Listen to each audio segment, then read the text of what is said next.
వరంగల్ జిల్లా అశోక్ నగర్లో మాజీ మంత్రి హరీష్ రావు పర్యటించనున్నారు. మధ్యాహ్నం 2:30 అశోక్ నగర్కు చేరుకోనున్నారు. అనంతరం కూల్చినటువంటి పురాతన శివాలయాన్ని ఆయన సందర్శించనున్నారు. హరీష్ రావు వెంట జిల్లా నేతలు కూడా రానున్నారు.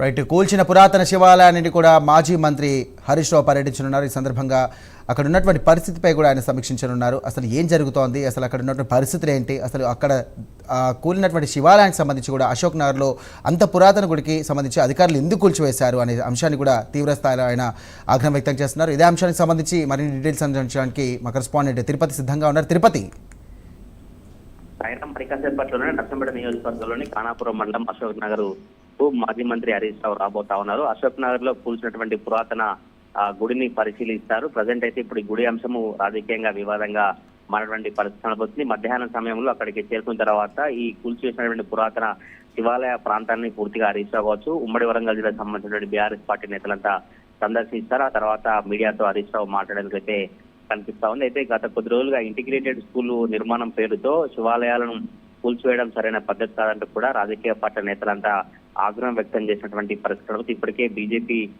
నేతలు కావచ్చు, బీజేపీ వేలేటి మహేశ్వర్ రెడ్డి మిగతా నేతలంతా కూడా అక్కడికి వచ్చి కాంగ్రెస్ ప్రభుత్వ తీరును ఎండగట్టినటువంటి పరిస్థితి మరి కాసేపట్లోనే బీఆర్ఎస్ పార్టీ ఉమ్మడి జిల్లా నేతలతో మాజీ మంత్రి హరీష్ రావు రాబోతా ఉన్నారు. కాకతీయులు నిర్మించినటువంటి అనేక దేవాలయాలు శిథిలావస్థకు చేరుకున్నాయి. అయితే పలు ఆలయాలు కూల్చడానికి ఎందుకు ఇలా ప్రభుత్వం వ్యవహరిస్తుంది? ఇప్పటికైనా ప్రభుత్వ యంత్రాంగం కావచ్చు, అధికారులు తప్పకుండా స్పందించి వెంటనే చర్యలు తీసుకోవాలి. ఎవరైతే ఈ శివాలయానికి కూల్చివేతకు కారణమైనటువంటి కాంట్రాక్టర్ కావచ్చు, అధికారులు నిర్లక్ష్యంగా వివరించారు, వారందరిపై కూడా చర్యలు తీసుకోవాలని బీజేపీ బీఆర్ఎస్ పార్టీ నేతలు డిమాండ్ చేసినటువంటి పరిస్థితి కనబడితే ఇంటిగ్రేటెడ్ స్కూల్ నిర్మాణానికి అడ్డు కాదు, అభివృద్ధికి మేము అడ్డు కాదు, కానీ కాకతీయుల సంబంధించినటువంటి మట్టి కోట కావచ్చు, కాకతీయుల ఉమ్మడి వరంగల్ జిల్లా అంటేనే ఎటువైపు చూసినా కూడా ఏ ప్రాంతంలో ఉమ్మడి వరంగల్ జిల్లా వ్యాప్తంగా కాకతీయులు నిర్మించినటువంటి ఆలయాలు కావచ్చు, కోటలు చాలా ఉంటాయి. కానీ ఇప్పుడు వాటిని శిల్ప సంపదను ప్రభుత్వం కాపాడుకొని భవిష్యత్ తరాలకు చెప్పేటువంటి విధంగా ఉండాలి. కానీ ఇలా కూల్చివేయడం సరైన పద్ధతి కాదు. ఇప్పటికైనా కూడా కాంట్రాక్టర్లపై కావచ్చు, ప్రభుత్వ